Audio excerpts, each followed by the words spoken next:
The voice of the drum calls. It sings a song of those who came before us and those to come. A song of survival and strength. A song of participation and voice.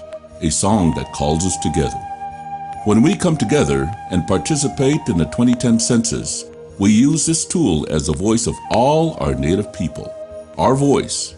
It is in our hands. 2010 census.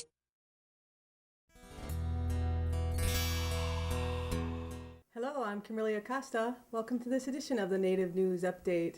It's Friday, March 19th. Many of the stories you hear here can be found at our website, IndianCountryNews.com. And here's the news for the day from the Associated Press and other Native news sources.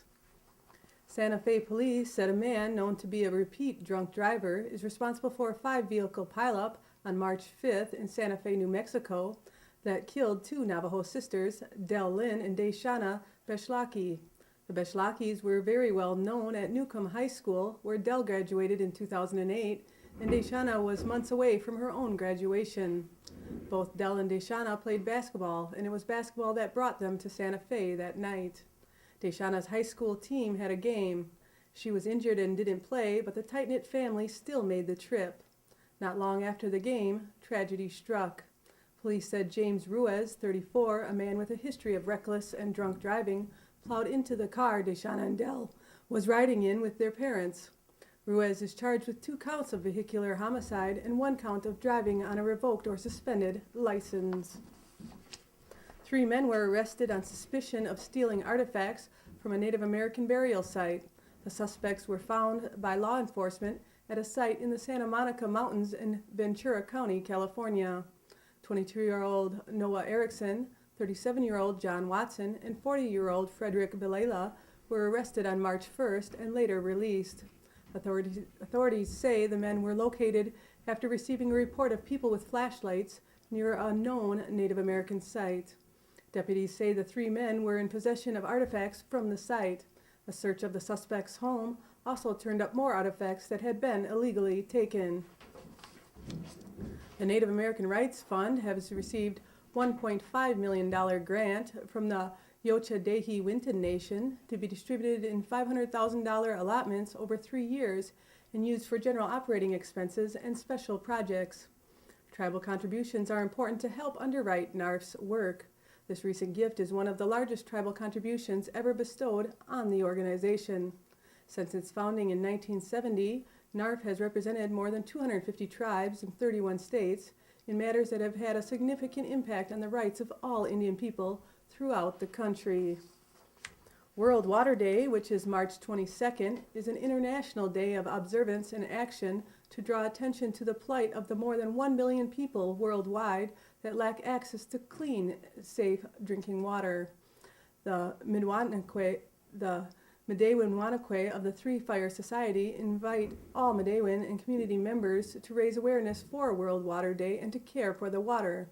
The agenda is that at 8 a.m., gather wherever you are and acknowledge the water through prayer, and do not use or drink water until noon that day.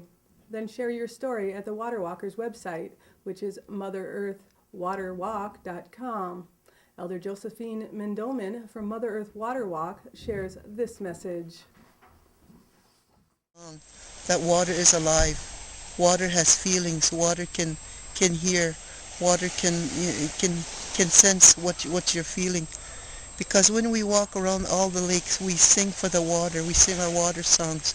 We pray for the water. We give tobacco.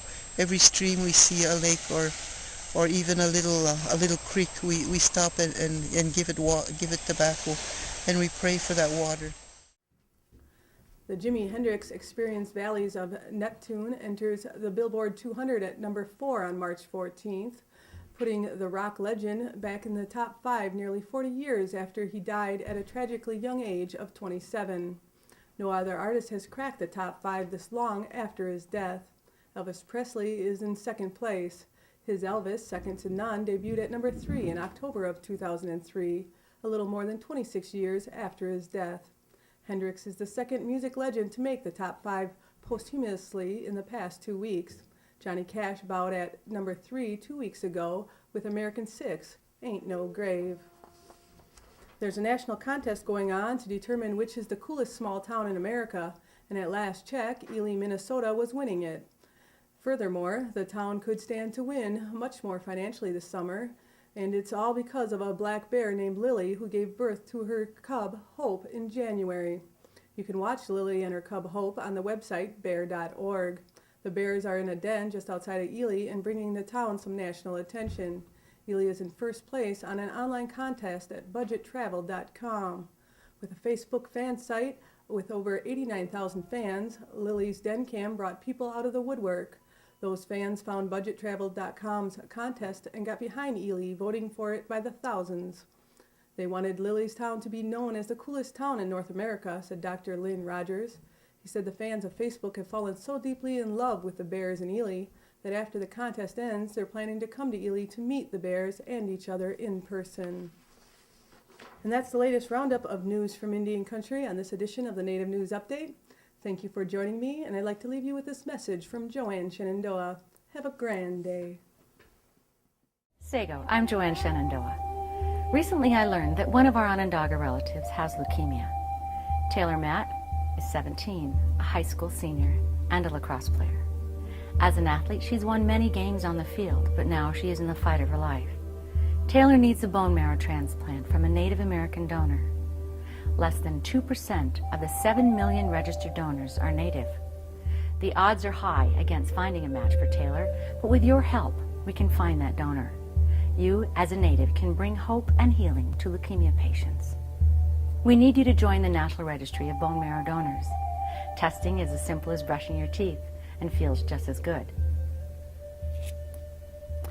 For more information, call 315-476-3000, extension 2576, or visit the National Registry online at giftoflifeonline.org.